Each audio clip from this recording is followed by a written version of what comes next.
बात करूं, मेरे महिला आयोग में ऐसे केस आते हैं जैसे कोर्ट में जाते हैं ना, जैसे कोर्ट में लड़ते हैं जो वो केस कि भाई किसी के साथ, समझ रही है ना सारी, मैं आपको बताना चाहती हूँ। जैसे कोर्ट में जाते हैं वैसे मेरे पास केस आते हैं। जो केस मेरे पास आते हैं मैं उनको उन केसों के बारे में आपको बताना चाहती हूँ कि मेरे पास आए हुए इतने केस, जितने कम से कम अगर ऑफिस की बात करूँ तो कम से कम 350-400 एप्लीकेशन रोज आती हैं, और जनरली बात करूँ तो आते जाते तो कम से कम 10-20 एप्लीकेशन तो रोज ही आती है। इनमें से भी आज के डेट में पूरे उत्तर प्रदेश में एक केस भी कहीं पेंडिंग नहीं है।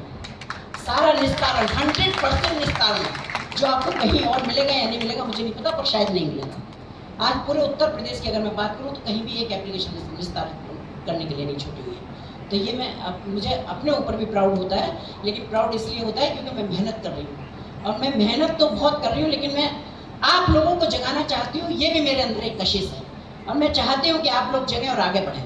लेकिन क्योंकि हम अच्छे कामों में जितनी हमारी भूमिका रहेगी तो मुझे लगता है कि फिर एक कंट्रोलिंग पावर भी हमारे हाथ में आएगी, और जब वो होगी तो फिर आपको बढ़ने से या बच्चियों को बढ़ने से कौन रोकेगा। ये बच्चियाँ बहुत अच्छी हैं, बेटे बहुत अच्छे बैठे हुए हैं यहाँ। मैं सबके बहुत अच्छे भविष्य की कामना करती हूँ और ईश्वर से प्रार्थना करती हूँ, और आपको कहती हूँ कि अगर मोबाइल छूते हैं तो बिल्कुल ना छुएं, और अपनी किताबें अगर ले सकते हैं तो और भी अच्छी किताबें लें। आपके यहाँ लाइब्रेरी भी होगी, उसमें बैठ के पढ़ें। थोड़ा सा पढ़ने की आदत डालें बजाय मोबाइल देखने के। मुझे पता है कि आपका भविष्य बहुत ही खूबसूरत है और आप सब बहुत आगे बढ़ने वाले हैं।